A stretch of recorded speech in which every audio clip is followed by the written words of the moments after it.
Hello everyone.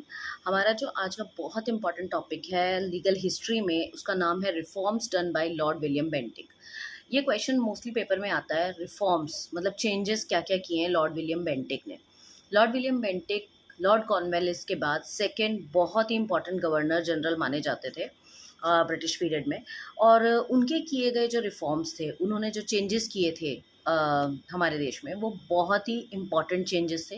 इनका जो period रहता था, गवर्नर जनरल का जो पीरियड रहा था लॉर्ड विलियम बेंटिक का, वो रहा था 1828 से लेकर 1835 तक, 1828 टिल 1835। 1828 में वो गवर्नर जनरल बने एंड रहे वो 1835 तक लॉर्ड कॉर्नवालिस के बाद।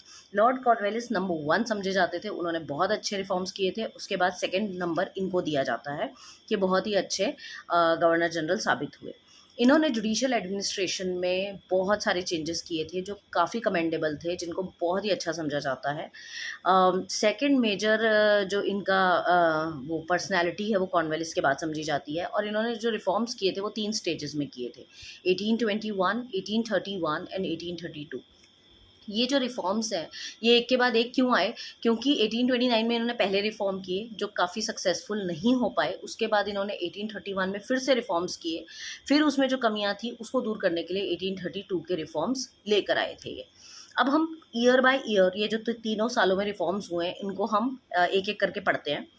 1829 में सबसे पहले जो ये रिफॉर्म्स लेकर आए थे, उसमें से पहला रिफॉर्म था, इन्होंने सर्किट कोर्ट्स जो थे उनको ख़त्म किया। सर्किट कोर्ट्स मतलब छोटे छोटे कोर्ट्स जो थे, उसको एबॉलिश किया, जो कॉर्नवालिस ने बनाए थे।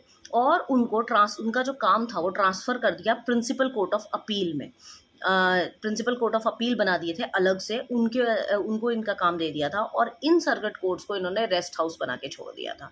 ये इनका पहला रिफॉर्म था जो इन्होंने किया था, कि abolition of circuit courts and transfer their function to principal court of appeal and made this circuit court rest houses. उन्होंने इनको रेस्ट हाउस बना के छोड़ दिया था।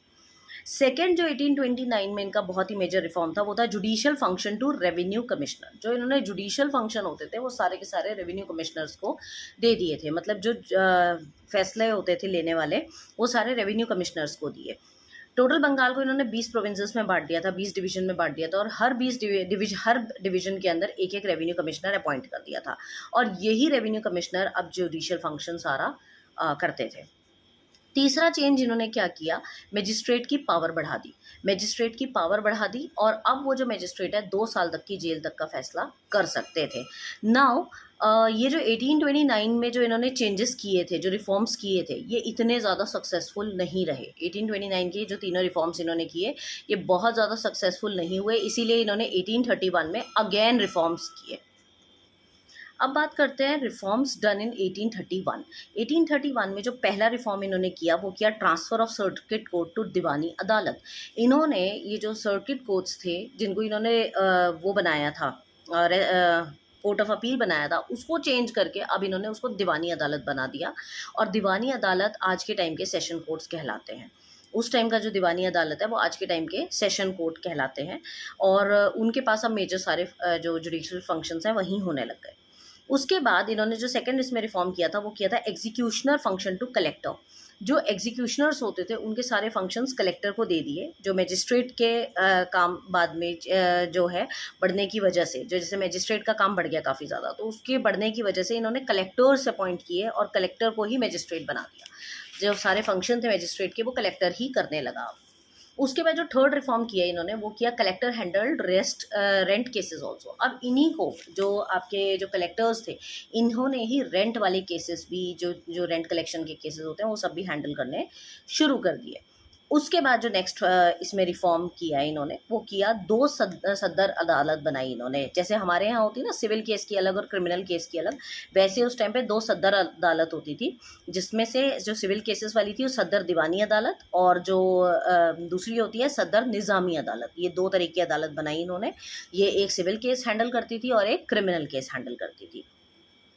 जो फिफ्थ रिफॉर्म इन्होंने किया, वो किया इन्होंने इंडियंस को इंक्लूड किया इंडियन जुडिशियल सिस्टम में।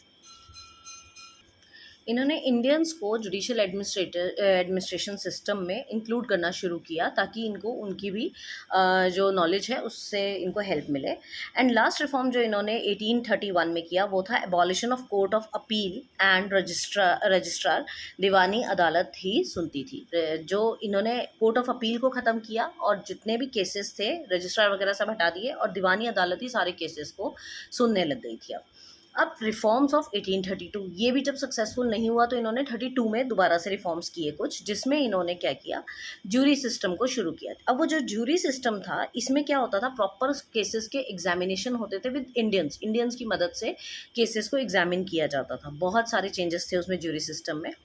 सेकंड इन्होंने जो चेंज किया था वो किया था पंचायत को केसेस हैंडल करना। पहले तो इंग्लिश जज ही केस सुनते थे, सुन के वो उसको एनालाइज करने के लिए पंचायत को केस देते थे ताकि वो उसको प्रॉपर उसके फैक्ट्स फाइंड आउट कर सकें, उसकी रिपोर्ट्स तैयार कर सकें और दोबारा से इनको दे सके ताकि वो इंडियन पर्सपेक्टिव भी जान सकें उन केसेस का, क्योंकि केसेस मोस्टली इंडियंस पे ही होते थे। तो इसीलिए उनका पंचायत का व्यू पॉइंट लेना इनके लिए बहुत ज़्यादा ज़रूरी होता था। तो पंचायत को केसेस हैंडल करने इन्होंने शुरू किए। नेक्स्ट जो इन्होंने चेंज किया वो किया एसेसर्स। इन्होंने एसेसर्स हायर किए, जो वो एसेसर्स सारे इंडियंस होते थे। इंडियन एसेसर हायर करने के पीछे इनका मोटिव क्या था कि एक तो उनको क्या होता था, इंडियंस को एम्प्लॉयमेंट दे देते थे, दूसरा वो केस को एनालाइज कर सकते थे इंडियन पर्सपेक्टिव के हिसाब से। तो जब इंडियन पर्सपेक्टिव के हिसाब से केस को एनालाइज करेंगे तो इनके लिए चीज़ों को समझना थोड़ा आसान हो जाएगा। तो उन्होंने ये वाले चेंजेस किए जिससे कि काफ़ी ज़्यादा इंडियन जुडिशियल सिस्टम में चेंजेस आए, एडमिनिस्ट्रेशन सिस्टम में चेंजेस आए। और लॉर्ड विलियम बेंटिक का हमेशा से एक पॉजिटिव अप्रोच रहता था इंडियंस को लेके। वो हमेशा कोशिश करते थे कि कुछ ऐसे चेंजेस किए जाएं एडमिनिस्ट्रेशन सिस्टम में जिससे कि वो काफ़ी सक्सेसफुल हो सके, और हुआ भी। But still Lord William Bentinck के किए गए रिफॉर्म्स में कुछ प्रॉब्लम्स थोड़ी बहुत आती थी और उनको बाद में आगे आने वाले गवर्नर जनरल्स ने चेकआउट भी किया था। But these changes were very important and this question is very important for your examination point of view. तो 3 तरह के चेंजेस इन्होंने किए थे 1829 में, 31 में एंड 32 में। तीनों के ही रिफॉर्म्स आपको अच्छे से पढ़ने हैं और उनको आप और डिटेल में लिख सकते हैं। Till then, thank you and all the best.